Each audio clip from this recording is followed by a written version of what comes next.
warahmatullahi wabarakatuh.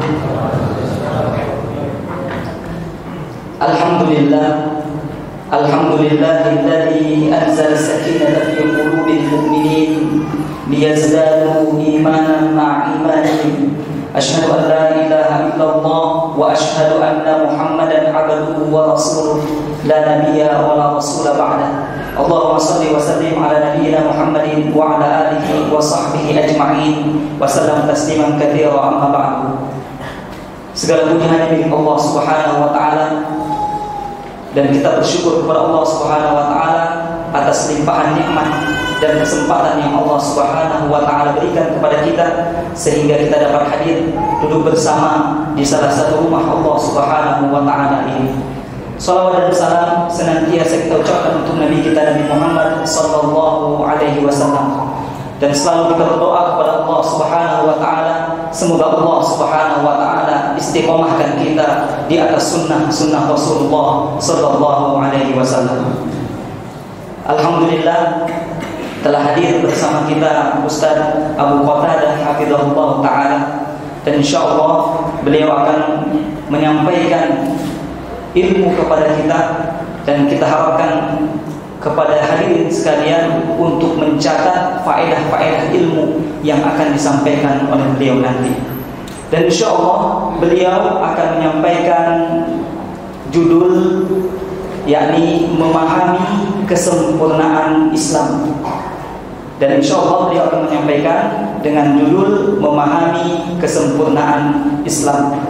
Dan beliau adalah merupakan alumni dari Darul Hadits Yaman, dan kita doakan beliau semoga Allah Subhanahu wa taala menjaga beliau, memberikan pertolongan kepada beliau baik urusan dunia dan akhiratnya, amin ya rabbal alamin. Dan beliau juga merupakan pengasuh dari Pondok Pesantren Ihya As-Sunnah Tasikmalaya.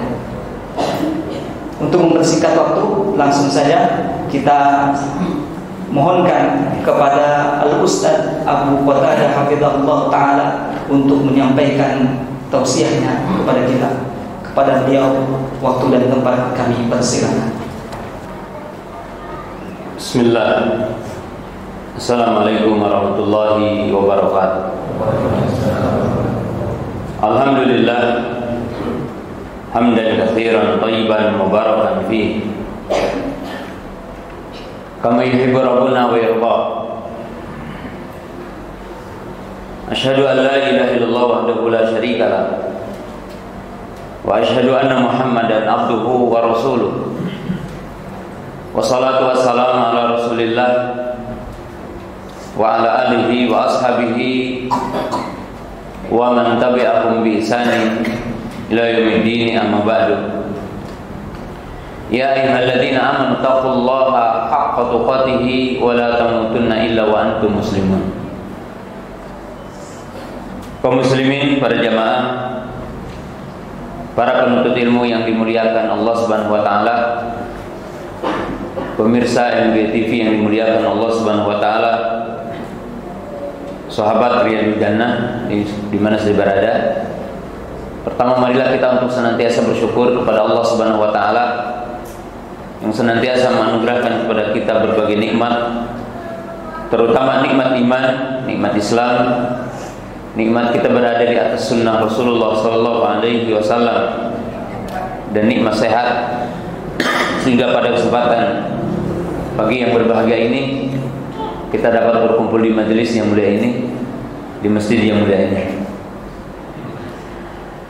Dan ucapan terima kasih saya sampaikan juga kepada para satidah dan ikhwan-ikhwan di Kota Pasuruan, di Masjid Al-Ihsan,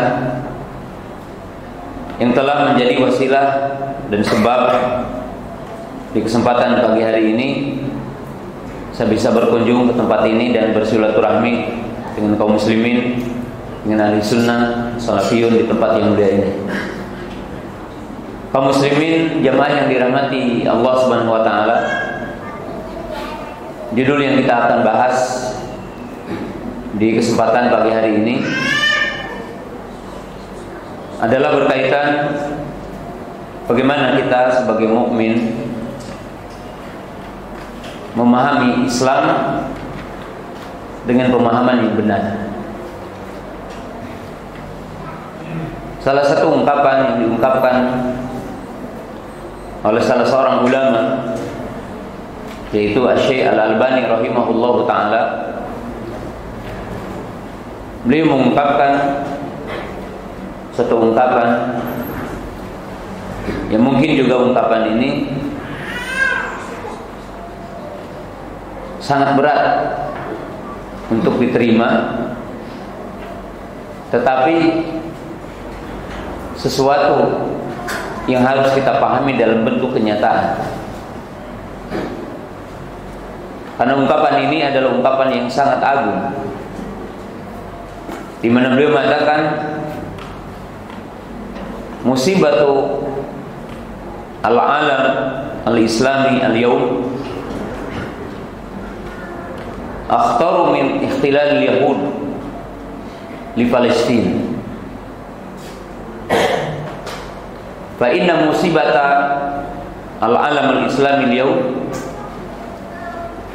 innahum dallu sawa as-sabil annahum ma'arafu al-islam alladhi bihi tatahaqqaqu sa'adatud dunya wal akhirah ma'an. Beliau mengatakan musibah yang menimpa kepada kaum muslimin hari ini di dunia, artinya di berbagai negara,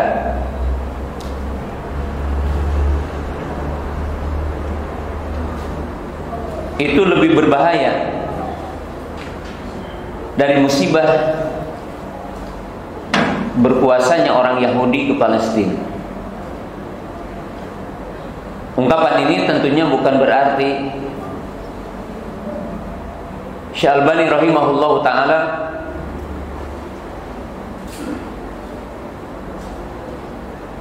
tidak empati kepada orang-orang Palestina dan tidak merasakan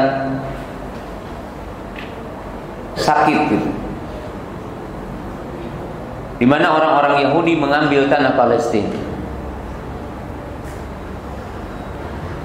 Tapi beliau mengatakan musibah yang paling besar dan musibah yang paling berbahaya yang menimpa belahan umat Islam di dunia hari ini, di mana keumuman umat Islam tidak memahami Islam dengan Islam yang sebenarnya, yaitu Islam yang dengannya bisa sampai kepada kebahagiaan dunia akhirat.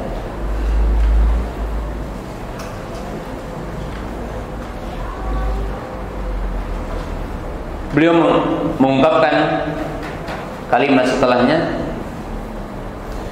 fa idza ashal muslimun fi ba'di dzuruf adillahu mutahadina minal kufar wal musyrikin fa qutilu wa sulibu thumma matu fala syakka annahum matu su'ada.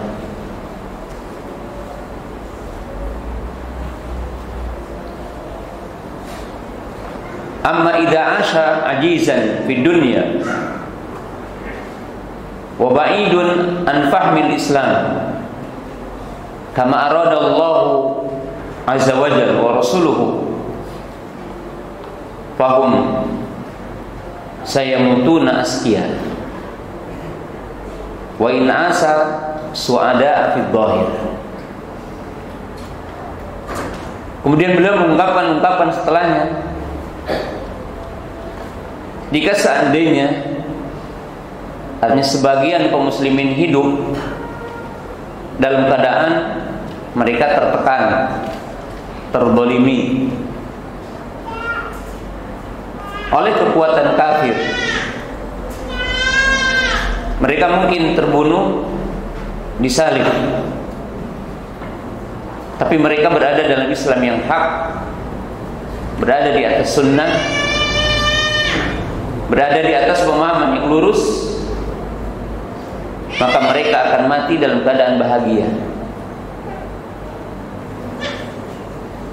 Tapi sebaliknya, apabila seseorang hidup dalam keadaan bahagia dunia,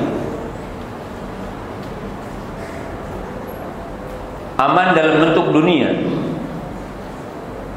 tapi mereka tidak berada dalam pemahaman Islam yang lurus, mereka tidak berada dalam pemahaman Islam yang hak, itu Islam yang dimaksud dengan Allah dan Rasulnya, maka mereka mati dalam keadaan asqiyah. Mereka dalam kondisi berada bukan dalam pintu surga, tetapi mereka akan berada dalam pintu ukubah Allah. Walaupun secara zahir mereka dalam hidup bahagia. Kaum muslimin, jamaah yang dirahmati Allah Subhanahu wa taala, ungkapan ini memberikan penjelasan kepada kita bahwa apa yang diisyaratkan oleh baginda Rasulullah sallallahu alaihi wasallam dalam sejumlah hadis, seperti hadis Irbad bin Sariyah radhiyallahu taala anhu, anna Nabiy sallallahu alaihi wasallam qala fa innahu man ya'ish minkum fasayara ikhtilafan katsira fa alaikum bi sunnati wa sunnatil khulafa'ir rasyidin al mahdiyyin 'addu 'alaiha bin nawajid wa iyyakum wa muhdatsatil umur fa inna kulla muhdatsatin bidah wa inna kulla bid'atin dhalalah wa inna kulla dhalalatin finnar. Baginda Rasul mengatakan, barang siapa yang hidup setelahku, maka ia akan melihat perselisihan yang banyak, akan melihat penyimpangan yang banyak. Maka hendaklah kalian berpegang teguh kepada sunnahku dan sunnah para khulafa rasyidin yang mereka telah mendapatkan petunjuk. Genggamlah, gigitlah dengan gigi raham, peganglah erat sunnah tersebut, dan hati-hatilah kepada setiap perkara yang baru, karena setiap perkara yang baru adalah bidah, dan setiap bidah adalah sesat, dan setiap penyimpangan pelakunya terancam dengan api neraka. Demikian juga baginda Rasulullah sallallahu alaihi wasallam menjelaskan di dalam hadis yang lain, itu hadis Iftaraqul Ummah, hadis yang populer, bahwa Nabi SAW mengatakan, satafariqu ummati ila 73 firqatan kulluha finnari ila wahidah. Qalu wa ma hiya al-wahidah ya Rasulullah? Qala ma kana alayhi al-yawma wa ashabi. Baginda Nabi SAW mengatakan, sesungguhnya umatku akan berpecah belah menjadi 73 golongan. Semuanya terancam dengan api neraka kecuali satu. Kemudian Nabi SAW ditanya, siapa yang satu itu? Dalam satu riwayat beliau mengatakan, hiyal jamaah, dia adalah jamaah. Dalam riwayat yang lain Nabi SAW mengatakan, makana ali al-yawma wa ashabi, itu siapa yang mengikuti jalanku dan mengikuti jalan para sahabatku. Apa yang disampaikan oleh Syekh Al-Albani rahimahullahu ta'ala, di mana beliau mengatakan, musibah terbesar yang menimpa kepada umat Islam hari ini bukanlah berkuasanya orang kafir ke sebagian negeri Islam, walaupun itu musibah, walaupun itu adalah bagian ujian dan musibah, tapi musibah bertingkat-tingkat. Musibah terbesar yang menimpa kepada umat Islam hari ini, di mana sebagian besar umat ini tidak memahami Islam sebagaimana yang dimaksud Allah dan Rasulnya. yang dengan itu bisa selamat dunia akhirat. Oleh sebab itu beliau memberikan satu gambaran tentang kondisi manusia. Ada orang atau mungkin sekelompok di antara kaum muslimin yang secara zahir, secara nampak mereka tertindas, teraniaya, bahkan mereka terbunuh, tapi mereka berada dalam Islam yang hak, berada di jalan yang lurus, berada dalam istiqomah, maka mereka meninggal dunia dalam keadaan bahagia, berada dalam kebahagiaan, karena mereka menempuh jalan yang hak dan mereka menempuh sebab-sebab untuk bahagia, yaitu mengikuti Islam yang hak, mengikuti sunnah. Sementara sebagian di antara kita ada yang Allah Subhanahu wa taala bukakan pintu-pintu dunia, zahirnya dia berada dalam kebahagiaan, bahkan mungkin bisa dikatakan damai, aman, sentosa, bahkan meninggal dunia di atas pembaringannya, di atas kasurnya. Tapi dia tidak berada di dalam Islam yang hak, tidak berada di jalan yang lurus. Maka sesungguhnya mereka tidak berada dalam kebahagiaan yang hakiki. Oleh sebab itu, para ulama kita menggambarkan indahnya mati, indahnya meninggal dunia di atas sunnah, bahagianya meninggal dunia di atas sunnah. Abdullah bin Umar radhiyallahu taala anhu mengungkapkan satu ungkapan tentang urgensi seorang mukmin meninggal dunia di atas sunnah. Qala ma farihtu fil Islam asyadu farhan min anna qalbi lam yadkhulul hawa. Abdullah bin Umar berkata, tidak ada perkara yang aku berbahagia di dalam Islam selain hatiku tidak masuk hawa nafsu. Tidak ada sesuatu yang membuat aku bahagia selain aku tidak terkontaminasi dengan penyimpangan. Dan Abdullah bin Umar radhiyallahu taala anhu salah seorang sahabat yang sangat gigih dan keras kepada setiap bentuk penyimpangan. Al-Imam Bukhari, Al-Imam Muslim rahimahullahu taala meriwayatkan hadis pertama di dalam Kitabul Iman. Jadi meriwayatkan hadis pertama dalam Kitabul Iman itu hadis Umar ibn Khattab. Kemudian meriwayatkan dari bapaknya Umar ibn Khattab yaitu Abdullah bin Umar radhiyallahu taala anhu.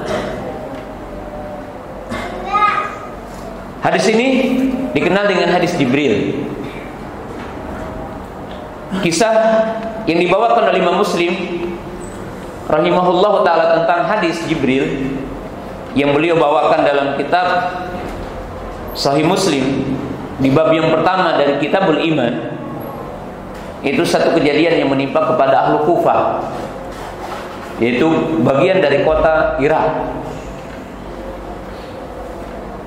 di mana di kota tersebut telah muncul satu tokoh dari kalangan Qadariyah, yaitu yang bernama Ma'bad al-Juhani. Dia ini mengingkari ilmu Allah, di mana dia mengatakan Allah tidak tahu sesuatu sehingga terjadinya sesuatu, menyimpang. Maka Yahya ibnu Ya'mur dan Abdurrahman al-Himyari, di antara tokoh ahlu Kufah, beliau adalah seorang ulama, Yahya ibnu Ya'mur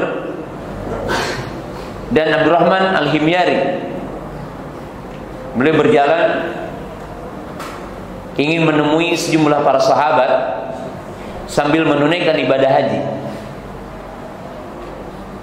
Lalu Allah Subhanahu wa taala mentakdirkan keduanya ketemu dengan Abdullah bin Umar di Madinah.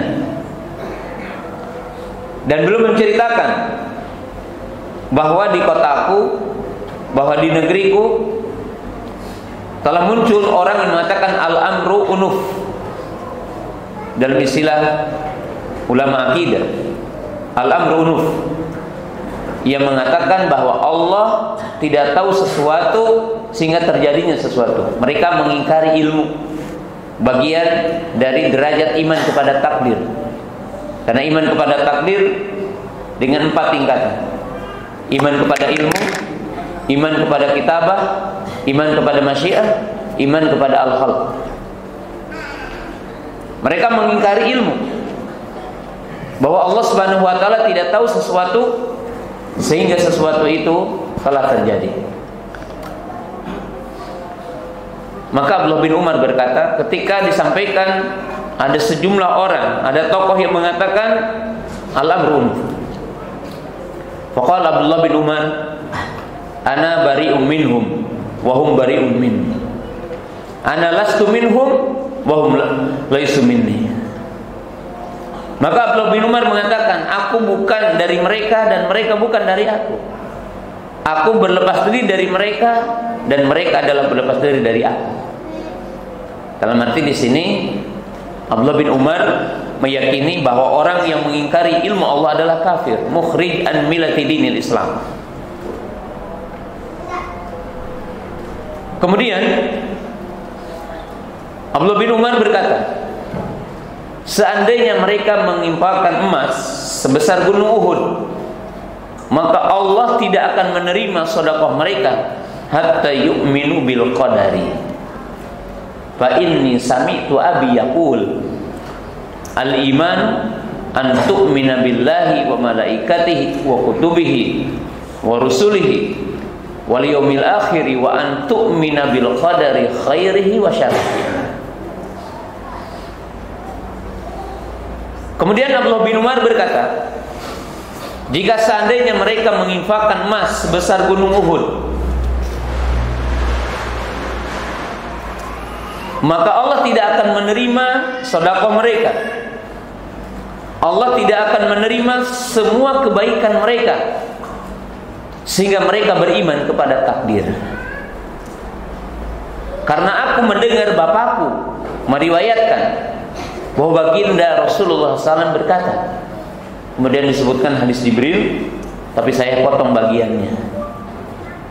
Karena Nabi SAW bersabda, iman adalah engkau beriman kepada Allah, beriman kepada malaikat-malaikatnya, beriman kepada kitab-kitabnya, beriman kepada rasul-rasulnya, beriman kepada yaumil akhir, dan beriman kepada qada dan qadar khairihi wa syarrihi, baik takdir yang baik atau takdir yang buruk.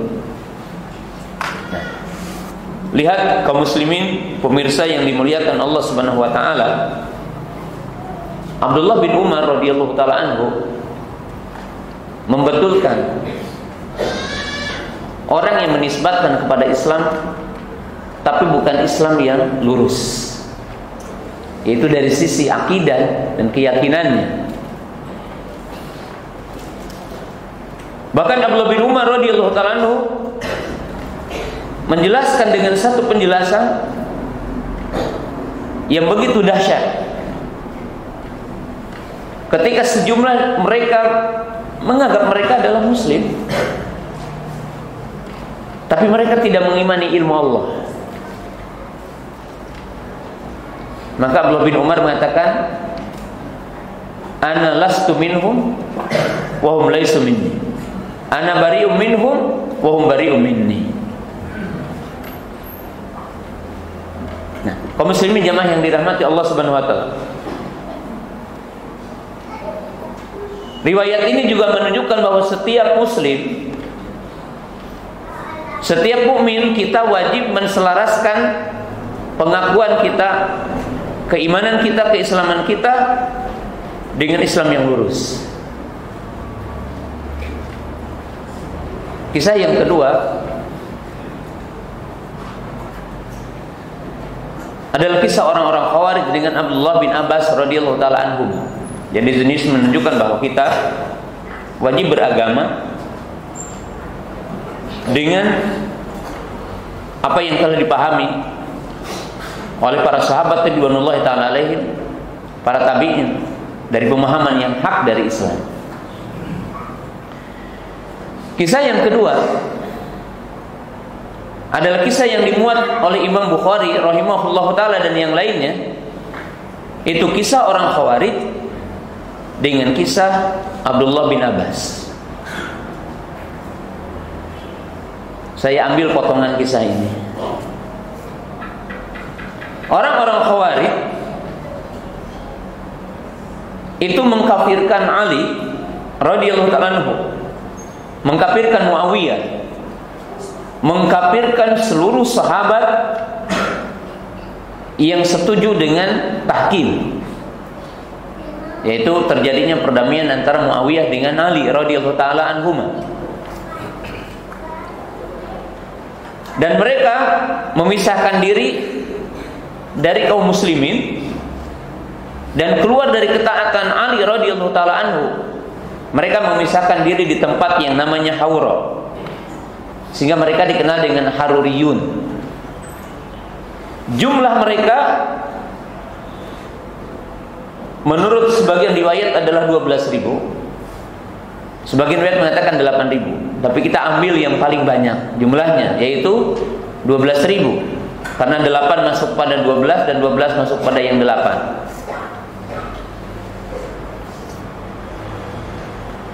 Satu ketika Abdullah bin Abbas meminta izin kepada Ali radhiyallahu ta'ala anhu akan mujadalah, akan munadharah, akan munaqasyah, yaitu berdebat, adu argumentasi dengan mereka orang-orang Khawarij. Dan Abdullah bin Abbas radhiyallahu ta'ala anhu, seorang sahabat yang didoakan oleh baginda Rasulullah dengan mengatakan, Allahumma faqihhu fid din wa alimhu ta'wil. Bahwa Nabi SAW mendoakan Abdullah bin Abbas, ya Allah jadikanlah anak ini anak yang faqih kepada agama dan diajarkan kepadanya tafsir, itu ta'lim Quran. Yang menunjukkan di sini para thalabul ilmi, dan di sini tadi disebutkan ada tahfidul Quran. Ya. Catat ya dengan tinta emas nasihat ini, bahwa seseorang menghafal Quran bukan akhir dari belajar Quran. Hafal Quran adalah awal dari belajar Quran. Karena Quran ini adalah untuk dipahami maknanya, bukan sekedar dihafalkan. Orang yang hafal Quran mesti tahu cara beristimbat, memahami bagaimana cara kita memahami isinya dan kesimpulan-kesimpulan yang ada di dalamnya. Sebagaimana kita akan memahami dalam kisah ini. Maka Abdullah bin Abbas radhiyallahu ta'ala meminta izin kepada Ali radhiyallahu ta'ala sebagai khalifah di saat itu, sebagai Amirul Mukminin. Maka Ali radhiyallahu ta'ala mewanti-wanti tentang sikap buruk orang-orang Khawarij. Ya. Di mana Ali radhiyallahu ta'ala mengatakan, jika seandainya mereka berhujah dengan Quran, maka hujahlah dengan sunnah. Karena mereka adalah kaum yang berpaling dari sunnah. Qaumun yantalikuna ila ayatin nuzilat ala kufar fayunaziluha alal mu'minin. Orang-orang Khawarij ini adalah sekelompok orang yang mengambil, yang mencomoti ayat-ayat yang sesungguhnya Allah turunkan untuk orang kafir, tetapi mereka mengalamatnya kepada orang-orang beriman, sehingga mereka mengkafirkan orang beriman. Maka Abdullah bin Abbas mengatakan, seingat aku ini bukan orang yang pernah berkhianat kepada siapapun. Lalu Abdullah bin Abbas mengatakan, sesungguhnya Allah akan mengangkat derajat orang-orang yang dengan Quran ini. Maka Abdullah bin Abbas pergi sendiri tanpa pengawal dan tanpa membawa orang banyak, sendiri pergi ke Hawra. Lihat dialognya di sini. Abdullah bin Abbas berkata, "Atikum min indi ashabi Rasulillah sallallahu alaihi wasallam." Kata beliau, aku ini sebagai wakil dari para sahabat Nabi sallallahu alaihi wasallam. Menunjukkan orang Khawarij tidak ada sahabat. Mereka bukan sahabat. Abdullah bin Abbas mengatakan, aku datang dari sisi para sahabat Nabi ridwanullahi ta'ala alaihim. Dalam potongan kisah itu, Abdullah bin Abbas berkata, sebutkan dalil kepadaku apa yang menyebabkan kalian mengkafirkan Ali. Jadi sebutkan kepadaku apa yang menyebabkan kalian mengkafirkan Ali. Lalu mereka menyebutkan ada tiga argumen bagiku, bagi kami mengkafirkan Ali. Lalu Abdullah bin Abbas berkata, silakan sebutkan semua dalilmu. Maka mereka mengatakan, yang pertama, Ali adalah kafir karena Ali tidak berhukum dengan hukum Allah. Dia berhukum dengan hukum manusia. Dalilnya apa? Wa man lam yahkum bima anzalallahu fa ulaika humul kafirun. Inil hukmu illa lillah.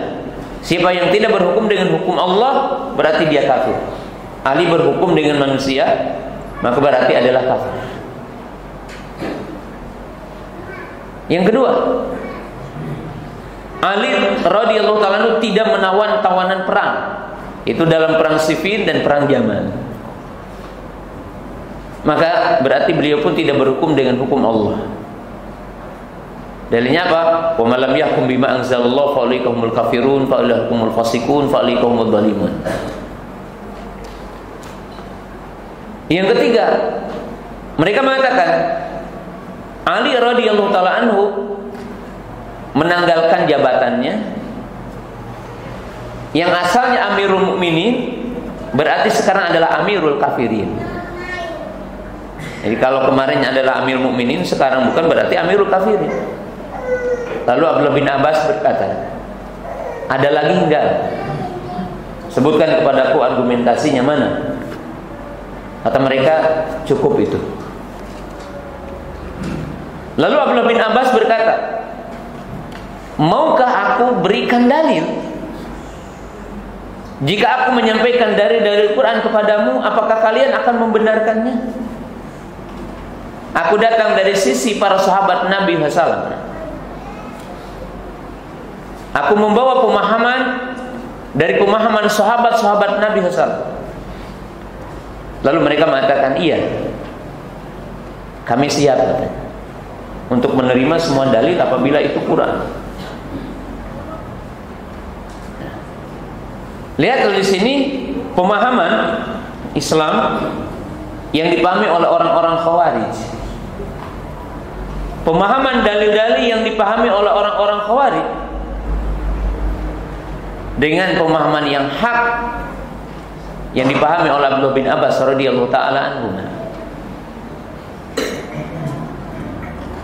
Maka Abdullah bin Abbas berdialog tentang dalil yang pertama. Mereka mengatakan Ali radhiyallahu taala anhu, beliau tidak berhukum dengan hukum Allah. Di mana diriwayatkan bahwa Ali radhiyallahu taala anhu itu dikisahkan bertahkim dengan Amr bin As dan Abu Musa al-Ash'ari radhiyallahu taala anhuma. Maka Ali radhiyallahu taala anhu dianggap kafir dengan sebabnya oleh orang-orang Khawarij tersebut. Maka Abdullah bin Abbas bertanya, coba kalian lihat ayat surah An-Nisa ayat 35. Fa in khiftum shiqaqan bainihima fab'athu hakaman min ahlihi wa hakaman min ahliha in yurida islah yuwafiqillahu bainahuma innallaha kana aliman khabira. Ayat ini berkaitan dengan ayat hubungan suami istri. Allah berfirman, kalau terjadi persengketaan suami dengan istri, suami dengan istri bertikai, tengkar, kemudian diantara keduanya ingin islah, maka hendaklah ia mendatangkan wakil yang adil dari pihak suami dan wakil yang adil dari pihak istri untuk berdamai. Lalu Abdullah bin Abbas berkata, kalau seseorang itu bertahkim kepada orang yang adil ketika terjadi pertikaian, kalau suami dengan istri bertikai dan bertahkim kepada orang yang adil, apakah dia berhukum dengan hukum Allah atau dia berhukum dengan hukum manusia? Maka orang Khawarij mengatakan karena dibacakan ayat ini, yang mereka berhukum dengan hukum Allah karena mereka mengamalkan ayat ini. Wa in khiftum shiqaqa bainihima fab'athu hakaman min ahlihi wa hakaman min ahliha in yurida islah. Lalu Abdullah bin Abbas berkata, mana lebih baik, mana lebih penting, mana lebih urgen? Berdamai tentang karat atau berdamai tentang darah? Karena Ali radhiyallahu ta'ala anhu dengan Muawiyah radhiyallahu ta'ala anhu berdamai untuk meredam teralirnya darah kaum muslimin. Maka mereka paham, qalu aina. Kalau begitu Ali radhiyallahu ta'ala anhu benar, di mana beliau bertahkim dengan manusia, mengamalkan ayat. Kalau terjadi pertikaian, maka berdamailah dengan orang yang adil. Lihat di sini pemahaman yang salah dengan pemahaman yang hak.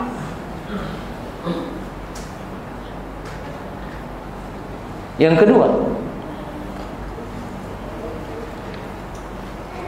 Abdullah bin Abbas ketika bertanya kepada mereka, kenapa kalian mengkafirkan Ali? Karena Ali tidak menawar tawanan perang, termasuk Aisyah radhiyallahu ta'ala anha yang itu masuk dalam perang Jamal. Lalu Abdullah bin Abbas bertanya, apa hukumnya menurut kalian seseorang yang menikahi ibunya? Jadi kalau ada seseorang menikahi ibunya, apa hukumnya? Mereka mengatakan tidak boleh.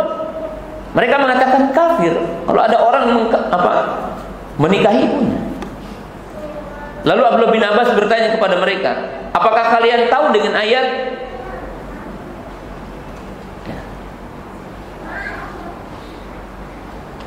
yang bunyinya bahwa istri-istri Rasul adalah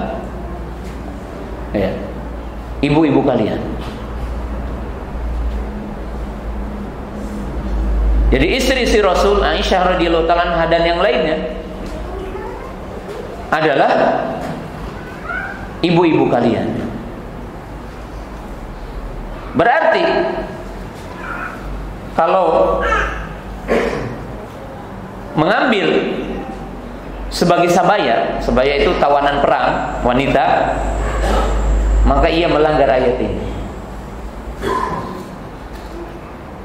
Kemudian Abdullah bin Abbas bertanya lagi, apakah kalian membaca ayat wa in ta'ifatani minal mu'minina qatalu fa aslihu bainahuma, surah Al-Hujurat, di mana Abdullah bin Abbas berkata, apakah kalian tidak membaca ayat dalam surah Al-Hujurat, apabila dua kelompok berperang dari umat Islam, orang-orang beriman, maka bukan diambil ghanimahnya dan bukan diambil tawanannya, tapi fa aslihu bainahuma, semestinya keduanya berdamai. Nah, baru mereka mengatakan qalu aina'an. Mereka mengatakan iya, Ali adalah benar. Kemudian yang ketiga, Ali menanggalkan penamaan Amirul Mukminin. Maka Abdullah bin Abbas bertanya, kalian tahu nggak kisah perdamaian Hudaybiyah? Apa yang terdapat dalam kisah perdamaian Hudaybiyah? yang terjadi dalam perdamaian Hudaybiyah. Disebutkan di situ dalam bagian kisahnya, ketika Nabi SAW membuat perdamaian itu, perjanjian itu, Nabi SAW menyuruh kepada katib, sekretarisnya, kalimat pertama Bismillahirrahmanirrahim. Sehingga menjadi sunnah kalau kita bikin makalah, bikin tulisan diawali dengan Bismillah. Kemudian di situ ditulis Muhammad ibnu Abdullah Rasulullah. Maka orang-orang kufar Quraisy berkata, hapus kata-kata Bismillahirrahmanirrahim, sebab kami tidak mengenal nama Rahman. Allah berfirman dalam ayat Al-Quran, wahum yakfuruna birrahman. Maka Nabi SAW mengatakan hapus saja. Walaupun para sahabat itu mangkal banget gitu ya dengan dihapusnya kalimat ini. Kemudian kata mereka, hapus juga kalimat Rasulullah. Sebab kalau kami mengakui dalam tulisan ini, berarti kami mengakui sebagai Rasul. Cukup mengatakan Muhammad ibnu Abdullah. Maka Nabi SAW mengatakan kepada katib, hapus juga. Walaupun para sahabat ya tidak terima dengan itu, tapi Nabi SAW mengatakan. Maka Nabi SAW bertanya, Abdullah bin Abbas berkata kepada mereka, mana lebih tinggi, kedudukan Rasul atau kedudukan jadi amir? Maka sudah barang tentu kedudukan jadi Rasul itu lebih tinggi dari kedudukan jadi amir. Lalu Abdullah bin Abbas mengatakan Nabi SAW pernah tanazul. Tanazul itu mengalah dari gelar ini. Karena Nabi SAW itu tahu sama saja diakui apapun tidak diakui oleh orang kufar Quraisy, beliau tetap Rasul.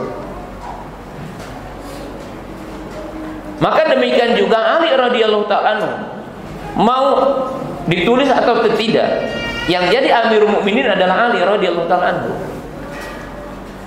Maka mereka mengatakan qalu aina. Oh, ternyata Ali adalah benar. Maka menurut riwayat 4.000 orang keluar dari pemahaman Khawarij dan kembali kepada sunnah setelah berdialog dengan Abdullah bin Abbas radhiyallahu taala anhu. Kisah yang kedua ini juga menunjukkan bahwa setiap mukmin wajib memahami Islam dengan Islam yang hak. Wajib memahami Al-Quran dan hadis-hadis Nabi SAW dengan pemahaman yang hak, pemahaman yang lurus. Apa yang dikatakan oleh Syekh Albani rahimahullahu ta'ala itu hak. Karena apabila orang itu meninggal dunia dalam pemahaman Khawarij, pemahaman yang keliru terhadap Islam, pemahaman keliru tentang Quran, maka Nabi SAW mengkisahkan tentang Khawarij, dikatakan yamrukuna minad din kama yamruku samu minar ramyah. Mereka melesat dari agama bagaikan melesat anak panah dari busurnya. Nabi SAW mengatakan la sarfa wa la adla. Ibadah mereka wajibnya tidak diterima, sunnahnya tidak diterima. Li khurujihim anis sunnah, karena mereka keluar dari sunnah. Maka kaum muslimin jamaah yang dimuliakan Allah Subhanahu wa taala, ungkapan dan kisah-kisah yang tadi itu menggambarkan bahwa setiap mukmin wajib mempelajari Islam dengan benar. Wajib mempelajari Islam sebagaimana yang dipahami oleh Allah dan Rasulnya, sebagaimana yang dikehendaki Allah dan Rasulnya, dipahami oleh para sahabat ridwanullahi ta'ala alaihim. Karena dua kisah yang tadi memberikan satu penjelasan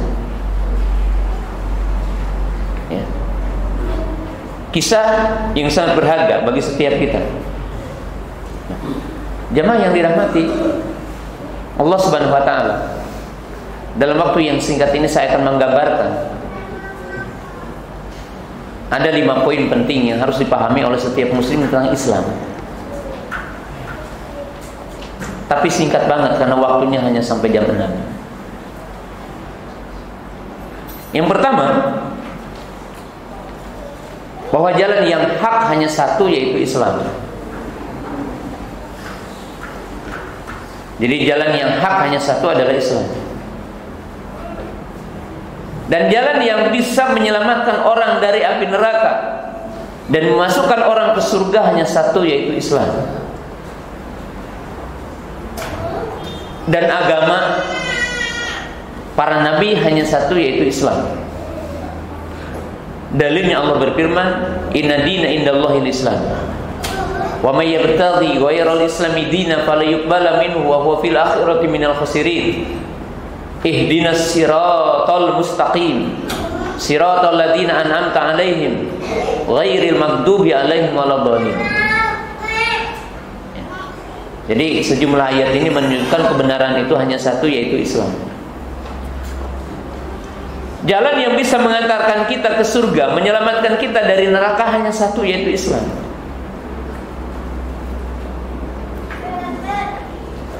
Dan dalam poin yang pertama ini, satu poin yang wajib diyakini oleh kita dan dibetulkan keyakinan dari sebagian orang.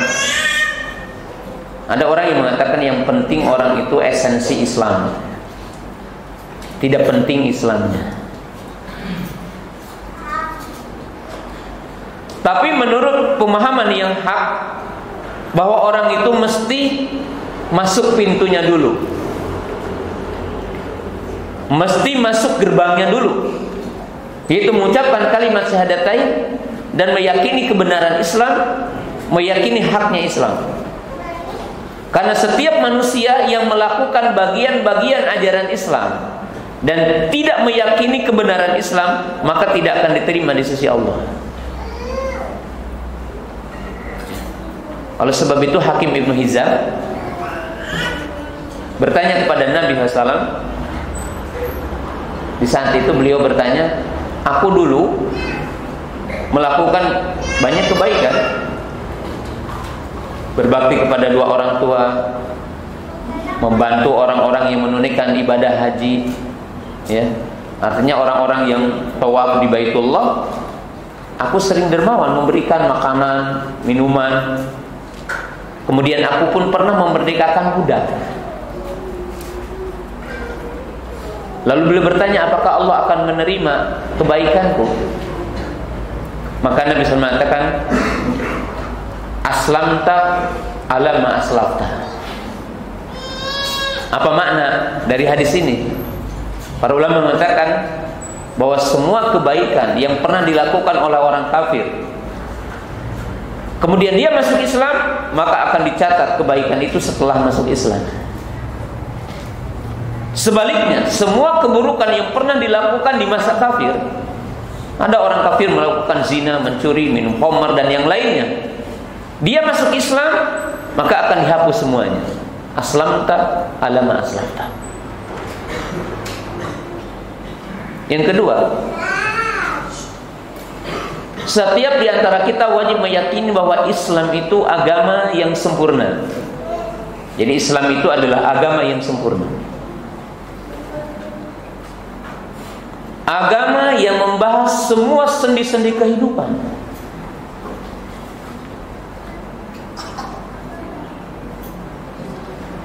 Maka para ulama kita mengatakan, faman faraqa bainal islami wad daulah wa bainal islami wasiyasa fahuwa zindik.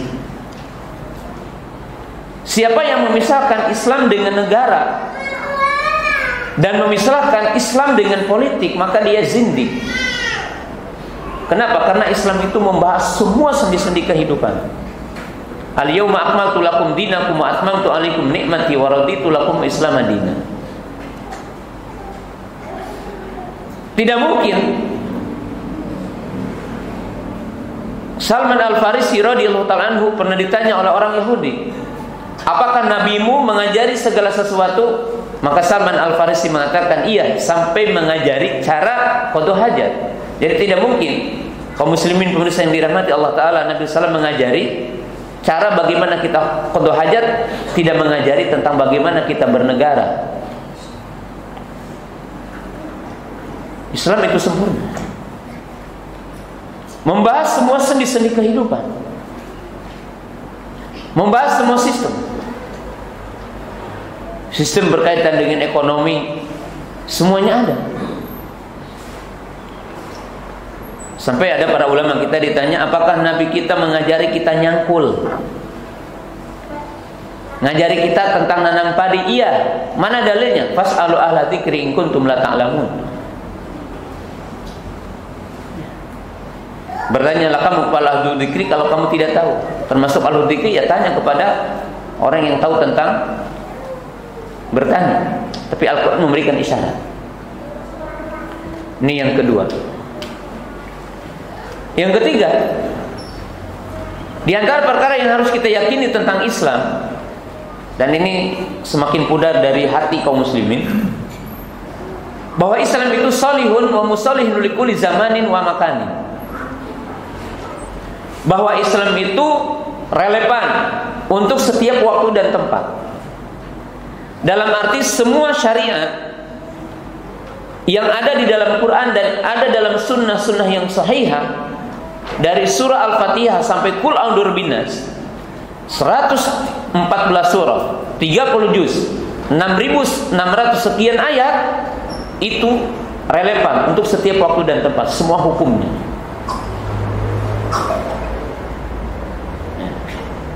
Tidak ada satu komponen hukum yang ada dalam Islam yang berkaitan dengan perintah-perintah Allah, larangan-larangan Allah, halal haram, berkaitan dengan hukum jinayat, hukuman-hukuman yang ada dalam Quran. Semuanya itu relevan untuk waktu dan tempat. Kenapa? Karena Allah telah menyatakan Islam itu rahmatan lil alamin, rahmat untuk alam semesta. Artinya apa? Akan menciptakan kebaikan. Dan yang keempat, di antara perkara yang wajib kita yakini tentang Islam, bahwa Islam itu membangun dua pondasi yang kuat, yaitu apa? Jalbil masalih wa daf'il mafasid.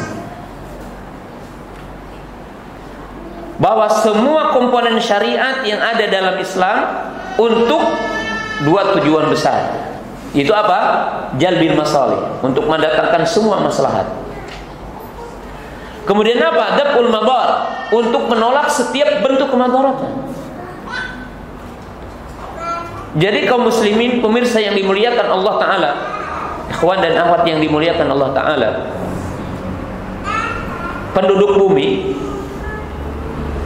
kalau ingin menciptakan kedamaian, menciptakan ketentraman, mendatangkan bentuk-bentuk maslahat, menutup bentuk-bentuk madarat, salah satu jalannya adalah Islam. Karena semuanya adalah untuk menciptakan itu. Allah Subhanahu wa taala menegakkan hukuman-hukuman dalam Quran, perintah-perintah. Sampai kita wajib tahu ya, sekedar gitu ya. Termasuk sekarang virus corona gitu kan. Yang insyaallah nanti akan dibahas secara khusus. Islam mengajarkan setiap hari kita wudu, dan setiap wudu kita diperintahkan mencuci tangan dulu sebelum memasukkan tangan kita ke bezana. Bangun tidur disunahkan kita untuk mencuci tangan sebelum kita memasukkan tangan kita ke bezana. Bahkan sebagian para ulama mengatakan hukumnya wajib, walaupun jumhur ulama mengatakan hukumnya sunnah. Jadi sebelum ada penjelasan dari para ahli hari ini berkaitan dengan mencuci tangan, Islam telah lebih dulu, ribuan tahun yang lalu, mengajari kita. Bahkan Islam mengajari bukan hanya dengan pakai masker gitu. Islam mengajari kita untuk intisar sehari semalam minimalnya 5 kali, menghisap air ke hidung dan mengeluarkannya. Orang pakai masker ya mungkin akan lupa. Orang pakai masker ya berlebihan, hari ini masker kan mahal ya.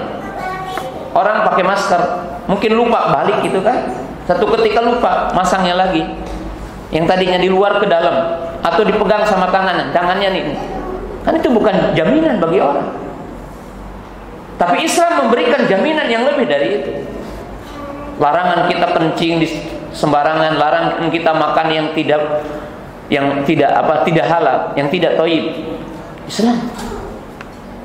Sampai Islam memberikan contoh yang saya sering berikan. Kenapa Islam mengajarkan kepada kita kalau seorang laki-laki mentalak istrinya itu harus ada iddah 3 kali haid. Nah, ada seorang Yahudi yang mencoba menelaah sampai dia masuk Islam.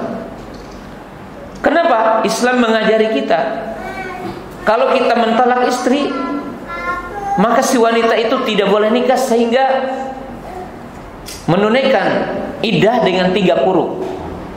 Salah satu makna quru berarti 3 kali haid. Sebagian para ulama mengatakan 3 kali bersih. Ada orang Yahudi yang mencoba, dia menelaah, ternyata jejak air mani sperma laki-laki itu tidak bersih dari rahim seorang perempuan sehingga haid 3 kali.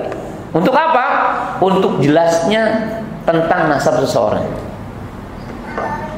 Artinya kalau wanita itu hamil, ya, baru dicari oleh seorang suaminya, seorang laki-laki, dia nikah, maka tidak akan diketahui yang jadi sperma siapa. Tapi dengan adanya iddah ini, dengan 3 quru ini, akan dipastikan bahwa nasabnya jelas, si A. Ini menunjukkan kaum muslimin pemirsa yang dirahmati Allah Ta'ala bahwa orang mukmin harus yakin semua syariat yang ada dalam Quran, dari A sampai Z-nya, dari semua sistem kehidupan yang ada dalam Islam, itu adalah menolak setiap mudarat, mendatangkan setiap maslahat. Sampai mungkin orang bertanya-tanya, kenapa orang mukmin ketika makan dianjurkan menjilat tangannya sebelum mencucinya? Hikmah yang pertama, agar tidak ada berkah yang hilang. Mungkin 1 butir nasi yang ada di tangan, ini berkah ketika kita habiskan. Dari sisi lain, sebagian ahli kesehatan mengatakan bahwa di tangan ini ada enzim yang bisa mempercepat busuknya makanan, sehingga orang mukmin itu jauh dari penyakit yang namanya mah, ya, penyakit lambung. Kenapa? Akan cepat makanannya itu busuk dan mudah untuk digiling oleh ususnya. Ini masalah. Yang terakhir, nah ini perlu bahasan luas ya, tapi kita menggambarkan aja. Kelima, Islam adalah agama ilmu. Islam adalah agama ilmu. Islam itu adalah mengajari kepada pemeluknya agar beragama dengan argumentasi, dengan dasar hujjah. Turun ayat pertama, Iqra bismi rabbikal ladzi khalaq wa la taqfu ma laysa laka bihi ilmun illa man syahida bil haqqi wa hum ya'lamun fa'lam annahu la ilaha illallah. Maka kaum muslimin, pemirsa yang dirahmati Allah Subhanahu wa taala, setiap mukmin wajib mendasari agamanya dengan ilmu. Setiap mukmin wajib belajar. Sebagai nasihat dalam kesempatan yang berbahagia ini, jamaah yang dirahmati Allah Subhanahu wa taala, saya akan menyampaikan 3 nasihat tentang ilmu. Pertama, pandanglah ilmu lebih penting dari makan dan minum. Artinya seorang mukmin itu harus beranggapan kebutuhan kepada ilmu harus melebihi kebutuhan kepada makan dan minum. Harus beranggapan urgensi ilmu lebih dahsyat dari urgensi makan dan minum. Kenapa? Orang yang tidak mendapatkan makan dan minum dia hanya akan celaka di dunia, kematian. Tapi orang yang tidak tahu agama, maka ia akan diancam kesengsaraan, kebinasaan dunia akhirat. Itu satu. Yang kedua, kita tahu ya, antum makan minum sehari semalam paling banyak berapa kali? 3 kali ya. Kalaupun sekali, insya Allah antum masih hidup. Tapi ilmu dibutuhkan dalam setiap saat. Antum ke WC butuh ilmu, antum ke pasar butuh ilmu, antum ada di majelis butuh ilmu, di rumah butuh ilmu, mau minum butuh ilmu. Dengan ilmu akan berbeda pahalanya ya. Orang yang minum dengan tangan kanan, dengan tangan kiri akan berbeda pahalanya. Ilmu. Nah, ini kita harus tahu ya. Yang kedua, saya ingin nasihatkan, thalabul ilmi itu mestinya natural. Jadi thalabul ilmi itu harus natural dalam kehidupan kita. Ilmu itu bukan sekedar kita duduk di majelis. Ilmu itu bukan kalau kita masuk pesantren atau mempesantrenkan anak. Ilmu harus seperti antum butuh makan dan minum. Kalau antum haus, cari air. Kalau lapar, cari nasi. Untuk orang Indonesia. Saya berikan 2 contoh aja ya. Dan itu kehidupan yang indah dalam kehidupan para sahabat. Jadi ilmu itu dibutuhkan dalam kehidupan mereka natural. Seperti ingin makan, ingin minum. Ilmu itu tidak perlu kurikulum. Bukan kurikulum tidak perlu, tapi dalam kehidupan kita ilmu itu natural aja. Gimana? Kita lihat para sahabat. Para sahabat pergi ke laut, tidak membawa air tawar. Mereka belum tahu hukum air laut. Mereka datang kepada Nabi SAW bertanya, kami membawa air sedikit ke laut, kalau kami wudu tidak bisa minum, kalau kami minum tidak bisa wudu. Maka Nabi SAW mengatakan apa? Wa tahuru ma'uhu wal hilu maitatu. Air laut itu suci dan bangkainya halal. Selesai. Jadi tidak perlu taklid dalam arti seperti ini. Ilmu dalam kehidupan mereka itu indah gitu. Berjalan dalam interaksi hidup. Ali radhiyallahu ta'ala anhu terkena, bukan terkena, artinya Ali radhiyallahu ta'ala anhu itu banyak keluar air madi. Sementara ini hal yang sifatnya rahasia. Beliau juga merasa malu kalau langsung bertanya kepada Nabi SAW karena itu adalah mertuanya. Akhirnya menggandeng Mikdad bin Aswad. Ayo Mikdad, kita tanya kepada Nabi SAW. Kamu yang tanya, aku hadir. Menurut riwayat begitu sebagiannya. Maka Mikdad bertanya. Maka Nabi SAW bersabda apa? Ighsil dakaroka wa tawaddo. Cuci dakarmu dan wudu. Selesai. Ali radhiyallahu ta'ala anhu tahu bahwa keluar madi bukan seperti keluar air madi. Keluar madi seperti keluar air kencing. Air madi najis dan wajib dibersihkan tempat keluarnya. Selesai. Coba kalau antum hidup seperti ini hari ini. Cuma kan pernah nggak? Antum datang dengan istri, bawa anak istri bertanya tentang ilmu ke ustaz, atau antum menunggu di tempat? Kalau antum teliti yang di sini, ada nggak yang sengaja belajar sifat wudu? Saya yakin jarang ya. Sifat wudu antum itu belajar karena kebetulan, tanpa niat tadi. Antum datang ke sini, ke majelis, kebetulan ustaznya lagi menerangkan kitab Bulughul Maram atau Umdatul Ahkam, atau mungkin kitab yang lainnya, lagi menerangkan sifat wudu, oh baru belajar. Nah para sahabat tidak demikian. Karena mereka menganggap ilmu itu bagian dari hidup mereka. Dan ini keindahan kehidupan para sahabat beda dengan kita. Maka jamaah yang dirahmati Allah Subhanahu wa taala, musibah yang paling besar adalah orang yang memahami Islam bukan yang dimaksud Allah dan Rasulnya. Sebagaimana dalam kisah yang tadi. Kalau kita ungkap 5 poin tadi dan kita merincinya, bagaimana orang mukmin itu meyakini Islam dengan benar? Bagaimana umat Islam itu cinta kepada ilmu, din, agama? Sebagaimana tadi diberikan 2 kisah, 2 aja tadi. Bagaimana sikap para sahabat dengan ilmu? Barangkali demikianlah apa yang saya bisa sampaikan di kesempatan pagi yang berbahagia ini. Saya kira tidak perlu pertanyaan karena jadwalnya hanya sampai jam 6 saja ya. Panitia tidak boleh lebih dari jam 6 ya. Barangkali demikian.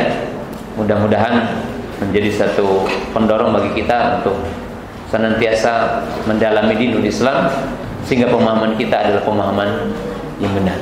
Subhanakallahumma bihamdika asyhadu an la ilaha illa anta astaghfiruka wa atubu ilaik. Assalamualaikum warahmatullahi wabarakatuh.